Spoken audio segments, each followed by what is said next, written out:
Again, welcome tonight to the webinar, and thank you so much for giving up a little bit of time for us tonight to talk about the 5 fatal flaws of goat grazing startups. My name is Aaron Steele, and I am the founder and co-owner of Goats on the Go. Right here in this slide, you see my family on the left and my 3 sons, and we partner with another family here in the Ames, Iowa area, the Steenhooks. They have kids about the same age as ours. And we've been working on this business together since 2012, and we're longtime friends before that. And we share some values in terms of a love for rural living and an interest in small scale sustainable agriculture, and generally just doing agriculture differently than is typical. And as we may talk about here, that actually was an absolute necessity for us to get going in agriculture, because we're not, neither family inherited a farm or had direct access to farming as a career. And so we had to take a different path to get there. That turned out to be Goats on the Go. And we may touch on that a little bit more tonight.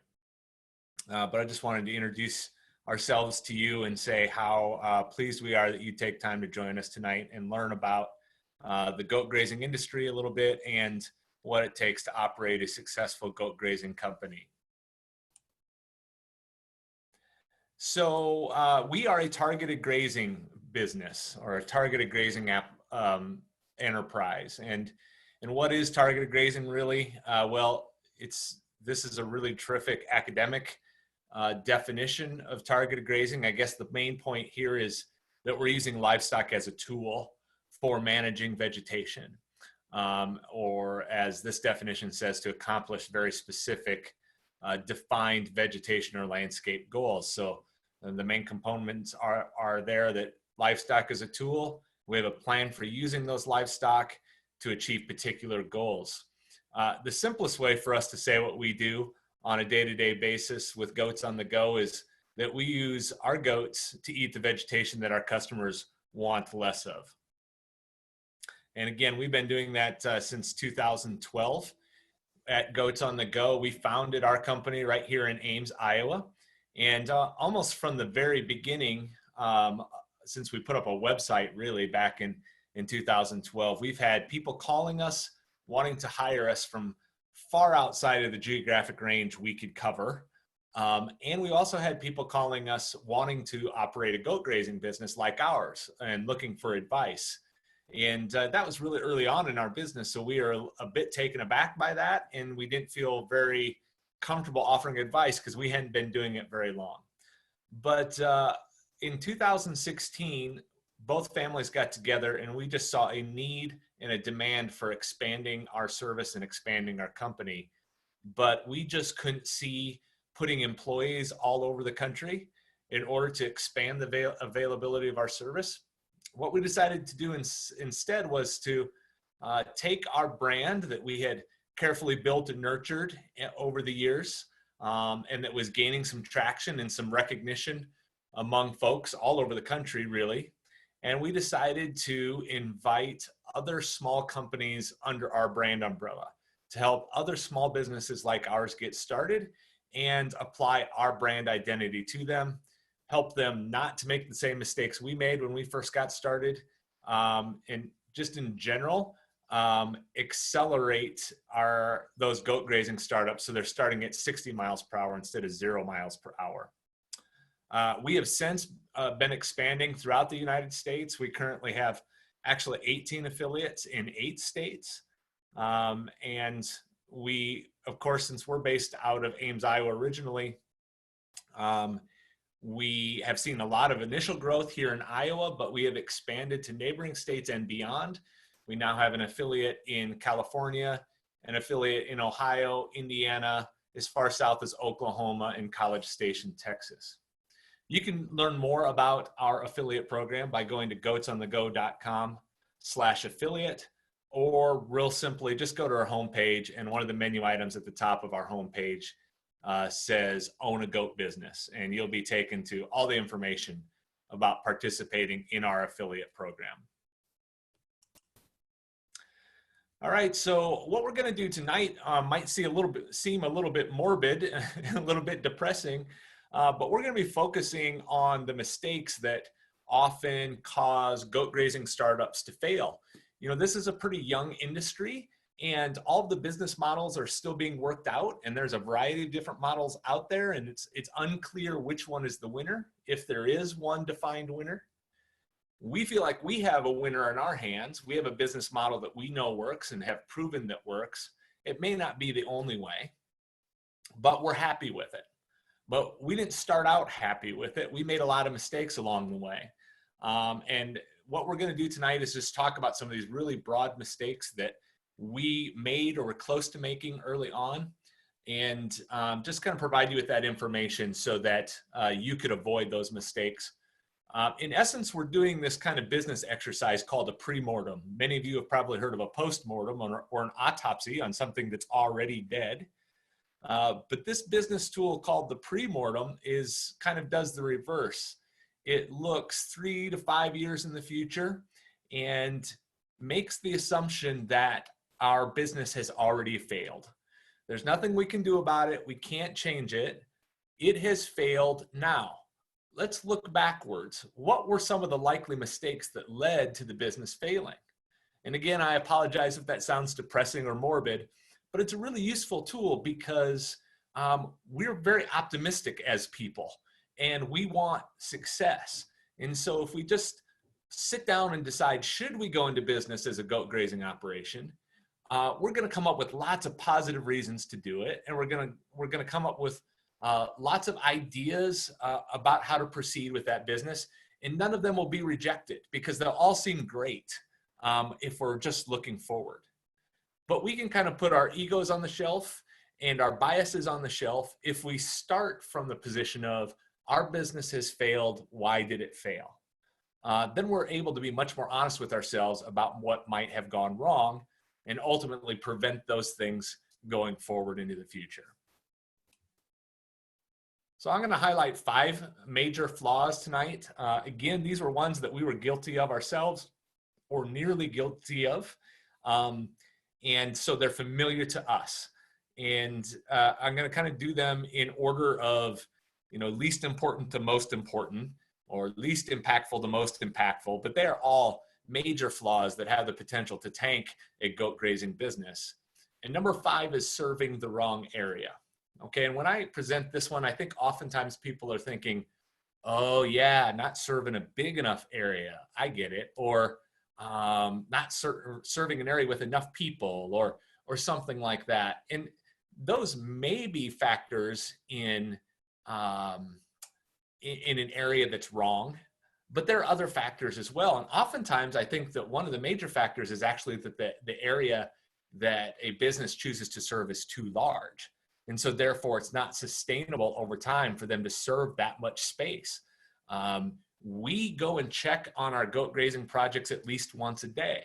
So, if we stretch ourselves out too far geographically, or we out of desperation accept that project that is farther away than we can really feasibly serve, that just builds costs for us that we can't handle and creates an environment that we can't handle as far as time demands and strain on our families and that sort of thing.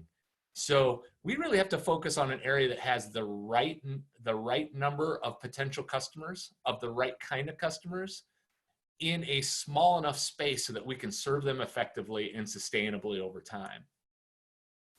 So obviously serving an area with too few potential customers is a problem. And we thought we knew who our customers would be, and therefore we could define our service area quite easily because we were quite certain that we had identified the right customers. Turns out we were wrong, and we're going to talk about more about understanding who our customers are here in a few minutes. And also serving an area based only on geography. We can put a color on the map, like this territory here, in north of Kansas City, one of our more recent affiliates, and we can feel really good about it on the map. But we have to get out there and really understand the geography and the topography, the people who live in that area, and how we're going to access those customers. And when I say access, I mean, how are we going to reach them promotionally? but also literally access them with our cars, with our trucks, with our trailers, so that we can serve them. You know, we might have to make a drive every day that's 50 miles, but it ends up being an hour and a half drive time. So we really need to understand the area that we plan to serve and understand the customers that are in that vicinity. Charging too little, this is a really important one. And it's a mistake that I see lots of goat grazing operations make when they first get started. In fact, this probably applies to a lot of businesses that just get started. We really have to value the service that we're offering. And I think that there is a lot of value in a goat grazing operation and that the benefits are large. And we have to be prepared to charge accordingly. These are my co-owner there on the right and one of our affiliates there toting some fence around. And I think some people, when they look at this picture, they think, wow, look at those guys. They get to work outside and they get to work with livestock. And here they are setting up on a beautiful day on a beautiful place. And all that's true. But when I see this picture, I see lots of costs. I see people that can get injured. I see people whose time is valuable. I see equipment that cost a lot up front and costs a lot over time. And so we really need to, when we sit down and try to settle on a price to charge our customers for this service, we really need to be considering the full range of costs. And here are some variations on this flaw of charging too little. Overvaluing free feed. When we first got started, we thought, you know, even if customers aren't willing to pay us very much for our service, in the very least, we get free feed out of this deal. Our goats get to eat for free on these properties. How great of a deal is that? Well, it turns out that free actually has a lot of costs. If we were always grazing our goats on our neighbor's property, which is right next to us, and we had no travel time, and the neighbor was very understanding and tolerant, and we had no risk, and we didn't have to buy commercial liability insurance, and we didn't have to be out there on a regular basis communicating with the public and generating new leads, sure, that feed would be free. But in our case, that's never really the situation. We're working in difficult places, not very close to home sometimes. We're working around people who aren't familiar with things like electric fence and livestock, who aren't familiar with agriculture. So there's a lot of risk and public relations effort that it takes in order to do this as well. And so we learned early on that doing this just for the feed is a losing proposition. Undervaluing your time. So one mistake that we made early on and that I think a lot of startups make is that they figure, I have more time than I have money. So therefore, I'm going to contribute lots and lots of hours to my business. And at least that didn't cost me any money out of pocket. Well, actually it did. You really have to be rewarding yourself both with a wage and with profit. And they're two different things. A reasonable wage for your time is one of your operating costs. So that has to be calculated along with gasoline and insurance and meals on the road and wear and tear on your tires, the cost of your goats and the cost of your fencing. Lumped in with those things has to be a reasonable wage for your time. Then whatever's left over after accounting for all of those costs, that's profit that you get to take home. But remember, you could be using your time to do something else besides goat grazing.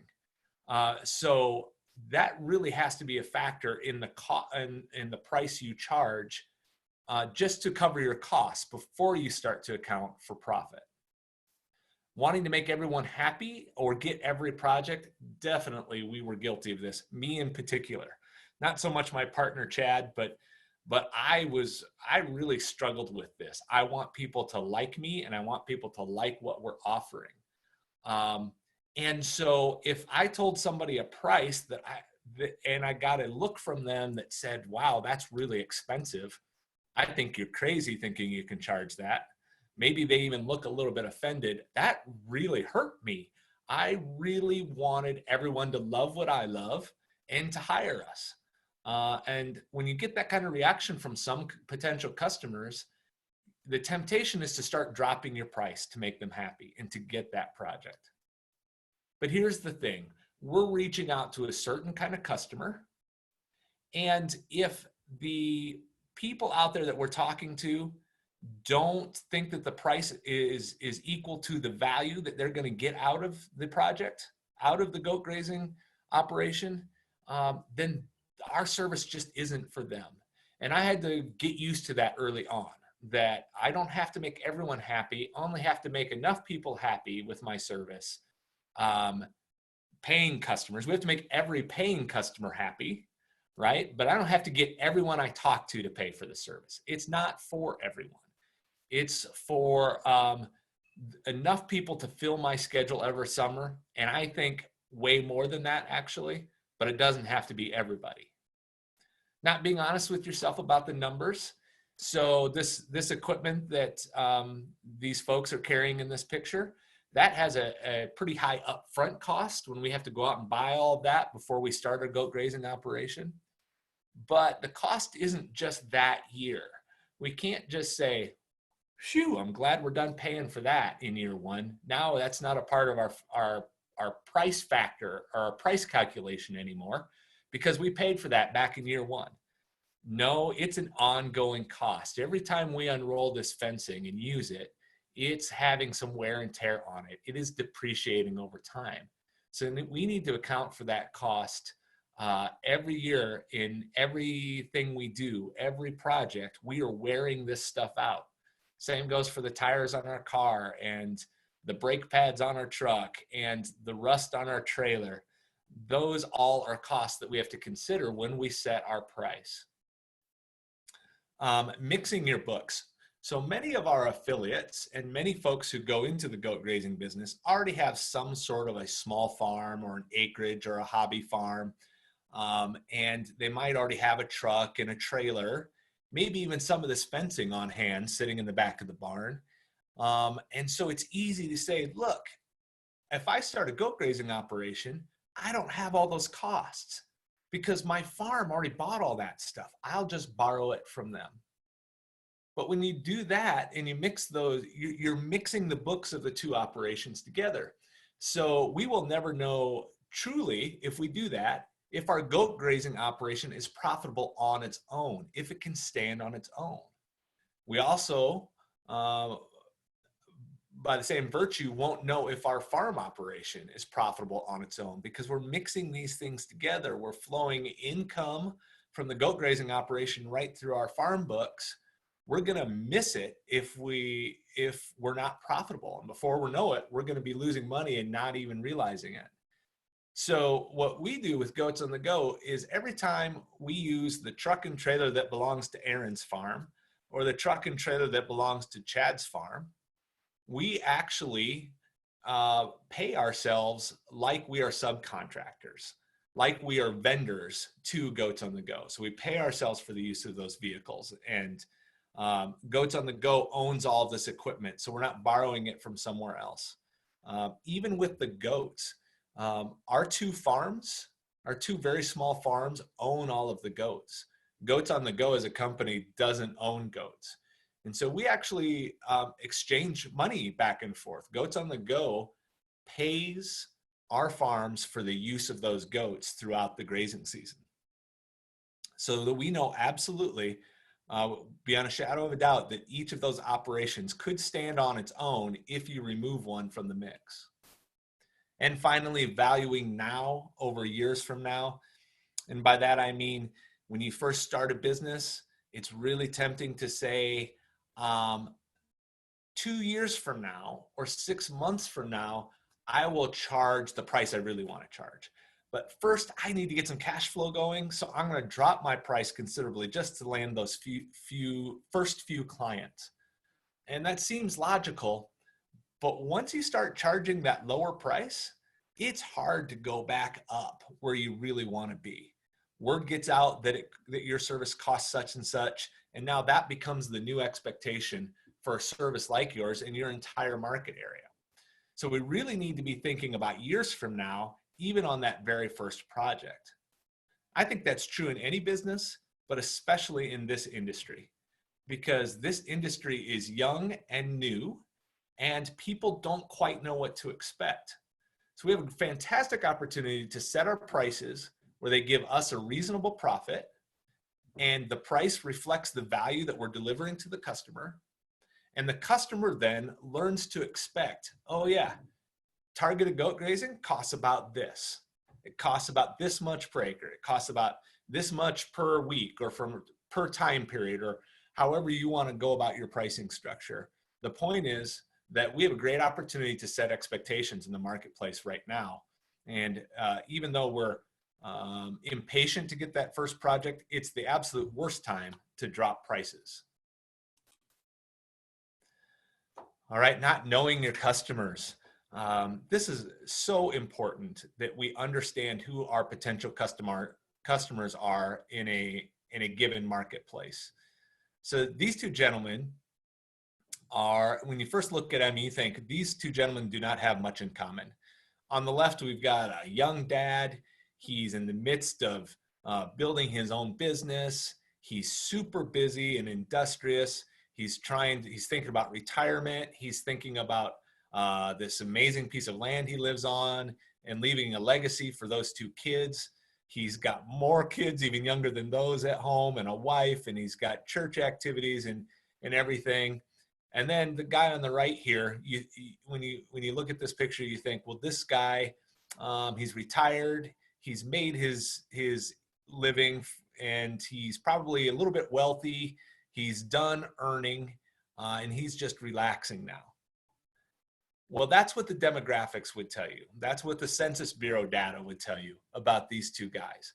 So when I say you need to know your customers, I don't mean you need to know the demographics that the Census Bureau sends you or that you can look up online. You really need to know how these two gentlemen think. What are their ideas and their perceptions and their philosophies on things? What are their attitudes? And most of all, what problem do they have that we can solve with our service? Now that seems really simple and almost silly at first. What problem do they have? They have too much vegetation and they need to get rid of it. Well, yeah, but that's just the superficial issue. The real problem goes deeper than that. And if you understand it, you'll see that these two customers are actually in the same customer segment. We group these two gentlemen together in terms of customer types. And in this case, their shared problem that they both have is that they own a gorgeous piece of land that is under threat. And they value it so much and that they want to leave it better than they found it. In the case of the young dad, he wants to leave it better for his kids. In the case of the older gentleman on the right, he just feels a responsibility to the world to leave it better for the next person who will own that property. So really understanding that tells us what price we can charge. It tells us what kind of service will be most beneficial to them. And most of all, it helps tell us how do we promote to these kinds of customers and how do we reach them in the first place. Focusing on land and not people. By that, I mean, we could go out and drive around where we live and we could find lots of land that would benefit from goat grazing. Oh, look at that property. Look at all the brush on that property. Look at all the invasive species on that property. But that doesn't tell us anything about the people who might actually hire us.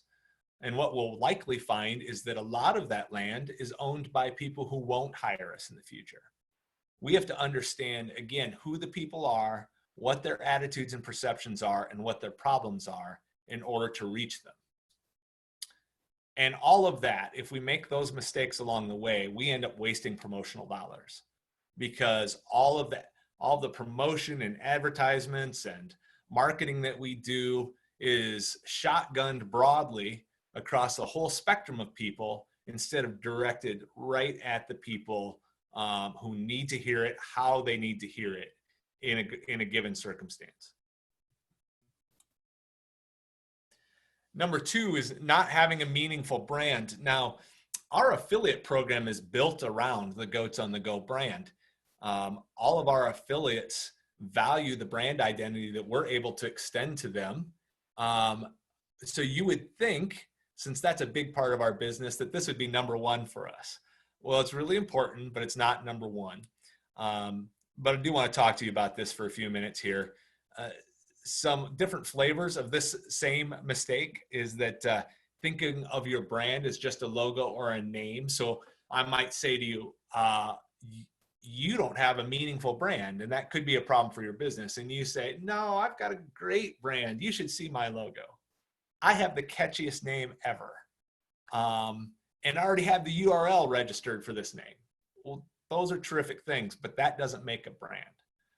A brand is the meaning that is attached to that name and that cute logo. So that can't be created just by having a graphic designer. Even if you spend $5,000 on your logo, a graphic designer cannot create a brand for you. They can only create a logo for you. So we've been nurturing our brand since we started in 2012, and we've always made it a priority. And so over time, our brand has come to mean certain things to our customers and to potential customers. For example, this is an industry where people are the providers are somewhat flaky, and the service has the potential to be seen as a gimmick. So we have lots of providers who own a few goats and decide to create a cool logo and jump in, and then after a year they're out again, and they don't really have any expertise and questionable professionalism. But our brand has come to mean those things, that we are stability. We are a brand you can trust, even in an industry where there's a lot of question marks. We bring expertise, we bring professionalism, we arrive on time. And that's what our brand means after several years. Now, you can't just create that out of thin air, but our affiliates do benefit from immediately having that brand identity attached to them by virtue of working under our brand umbrella. Underestimating the importance of branding. Again, in this industry, boy, the brand means everything, because there is not a strong brand out there. There are lots of really small companies, and we are a very small company, and there's nothing wrong with being small. But what it means is there's lots of little competing brands, but there's no overarching brand that people understand they can trust. And that's really important in an industry where there's so much uncertainty among the customers, where everything is brand new and they don't know what to expect when they call somebody up. Having a little bit of stability anchored with the brand helps a lot. Building a brand that is out of sync with your customers. So our brand was established based on two things. One, we knew we had to create a stable professional presence in the marketplace, but we also knew that our customers were hiring goats to handle their vegetation problem, at least in part because it was a lot of fun and novel, and they got a kick out of it. And so we wanted our brand to reflect that we're professional and we are stable and we come with expertise in hand, but we don't take ourselves too seriously. After all, they are just goats. Anybody who works with goats all day long, really, you can't help but laugh now and then. And so our brand is intended not to appear as though we take ourselves too seriously. And of course, not investing in your brand. I already talked about how we've been investing in our brand since 2012. That's just, a simple matter of over time presenting the same meaning and the same outward appearance for your brand over and over and over again, and tying it to those things that are important to customers. And our last fatal flaw for a goat grazing startup, I think, is potentially a fatal flaw for virtually any business startup, and that's not showing up. So these two figures here, I juxtapose them, I guess, a little bit because they do look a little alike, don't they? On the left, one of our goats. On the right, Woody Allen. And Woody Allen is famous for this quote that I have just come to really love and appreciate. I don't know that Woody Allen's a font of wisdom on all topics, but this one really hits home for me, and that is 80% of success is showing up. And simply, I take Woody Allen to mean by that being there, being reliable, being responsible trumps talent and genius um, every time. And I think that is so true. You don't have to be a business whiz to operate a successful goat grazing operation. We help our affiliates with a lot of the business aspects, the marketing, the promotion, um, the logistics of operating, running a goat grazing project, getting goats on off trailers, all that stuff. That's really useful information. And we believe that we give our affiliates a shortcut on that. But most of our affiliates would figure that stuff out eventually. It might take them a year or two. They might spin their wheels for a little bit, but they'd figure that out. Success really comes down to this. Are you there? Are you showing up? Are you presenting yourself consistently, time and time again, really grinding through the drudgery that goes along with any business? When you get tired of it, are you still there? Are you answering the phone? So some variations on this flaw, neglecting calls and emails. You would be amazed how many people in lots of business startups don't answer calls from customers, or they don't get back to customers quickly after they leave a voicemail. I find that many people have stopped leaving voicemails because they don't believe that anyone's ever going to call them back. And same goes with emails. We get lots of emails, some of which are kind of silly. We get asked if we can loan a senior in high school a goat to be part of his proposal to a girl to go to prom. We've been asked if we can participate in a nationwide scavenger hunt where this particular participant needed to get a picture of himself with a goat in a boat as part of the contest. Those are kind of silly things. They're kind of fun. But we never neglect a voicemail or an email, even if they're outside of our usual scope and we can't really help that person. It's still important to us that we show up in that regard. Procrastinating on the basics. Look, it's 2019. If you don't have a good web presence and a good mobile web presence, you're not showing up. And that's something we do for our affiliates is we provide that website, really professional, informative website for our affiliates. Each of our affiliates gets their own profile page on our website, so they don't really even have to create that at all. If you in 2019 don't have commercial liability insurance and you're providing a commercial product or service, you're not showing up. That's just a necessity that says, I'm here and I'm serious about this business and I'm serious about serving you as a customer. Not talking about your business. We have affiliates have ranged anywhere from amazing to failure to launch. And I suspect that's the same with goat grazing startups outside of our brand umbrella as well. And the ones that fail to launch, it's not because they're lazy. All of our affiliates are hardworking. And anybody who's going to start a business and throw themselves into it is hardworking.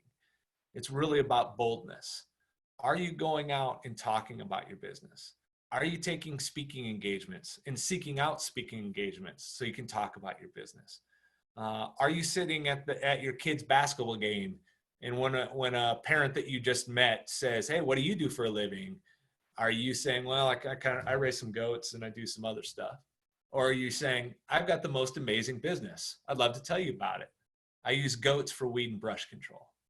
So being bold about talking about your business and promoting your business is just a critical part of showing up. And finally, just generally being unprofessional is not showing up. Obviously, literally and figuratively, not showing up would be not showing up, but showing up late is not showing up. Showing up after you just left the farm shoveling manure and not being presentable, that's not showing up.